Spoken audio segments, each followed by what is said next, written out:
When You're Cordially Invited was announced, rom-com adepts immediately drew comparisons between the Prime Video comedy and 2009's Bride Wars. After all, the latter also features a double booking that puts a lifelong friendship to the test. Although the Kate Hudson and Anne Hathaway-led bridal feud was met with an overwhelmingly negative reception upon release, furthering a women hate women narrative that felt dated, some of the film's most bizarre scenes continue to live rent-free in my mind. From Hudson freaking out over a blue hairdo to Hathaway realizing she might be orange-skinned for her big day, it's hard to forget how chaotic that Bridezilla dispute truly was.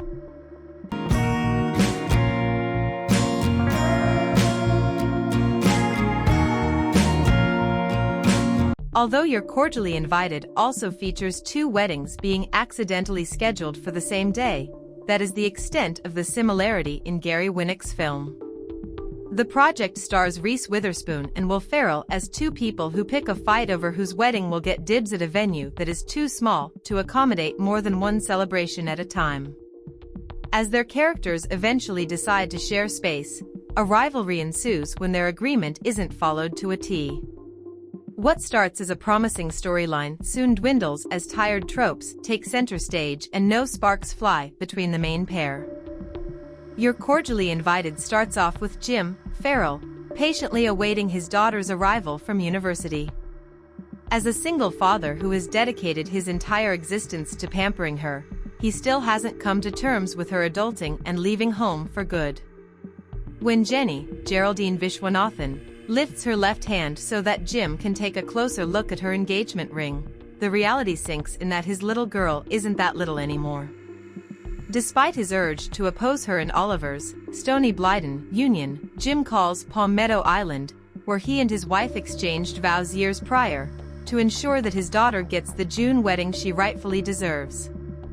Yet, their booking never truly becomes official, since the venue owner drops dead minutes before writing Jim's name down on the calendar.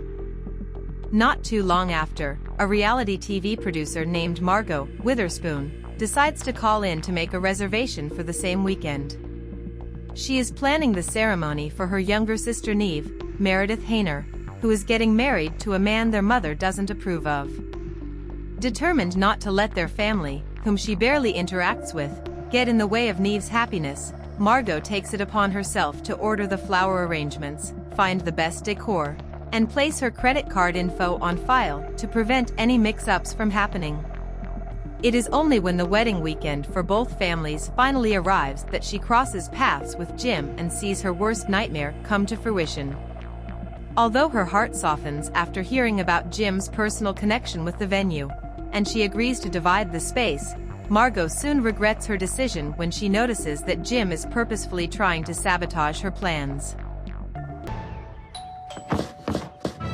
Welcome home, Cuddlebug. Hey, Dad. Who's in the house? Daddy's in the house. Big Papa's in the house. Woo! All right, folks. Listen up. If you are enjoying the content of this channel, be sure to hit that subscribe button and give the video a good old-fashioned thumbs up.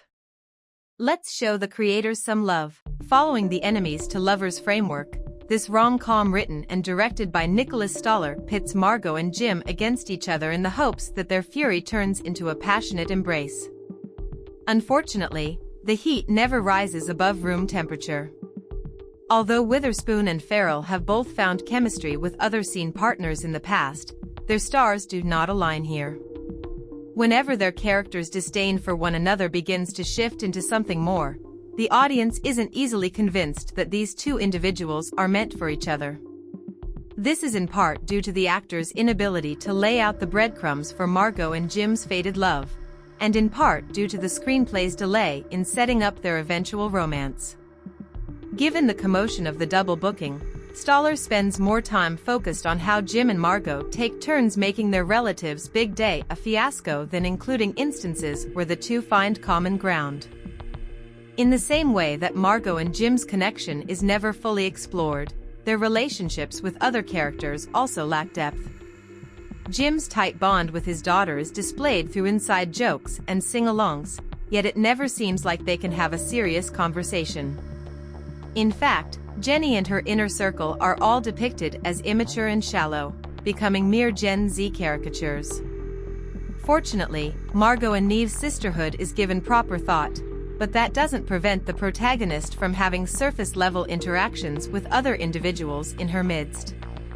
Margot's severed ties with her mother, Celia Weston, and other family members aren't given proper context, aside from the fact that she often prioritizes her work life over spending quality time with her relatives. Overall, You're Cordially Invited is more of an R-rated comedy that will appease Ferrell's fanbase than a traditional rom-com. Although the film does follow a popular trope, the absence of chemistry between the leads and the decision to only build up their romance near the end prevents it from resonating with audiences hoping for another wedding-themed romp they can eventually rewatch on a lazy Sunday. While the film is somewhat enjoyable and has two high-caliber names attached, it's little more than another made-for-streaming project that will soon become forgettable as Prime Video adds more releases to its catalog.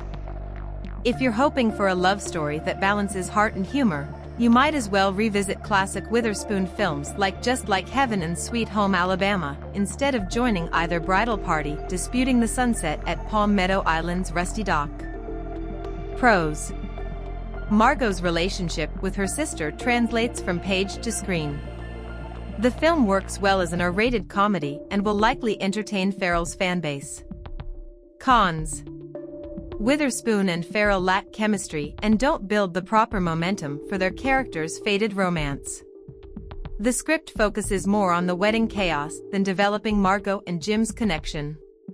Several supporting characters are one-dimensional and are often reduced to caricatures. You're gonna be my brother-in-law! Oh my God, it's Peyton Manning. Oh yeah, but Peyton Manning can wait. Oh.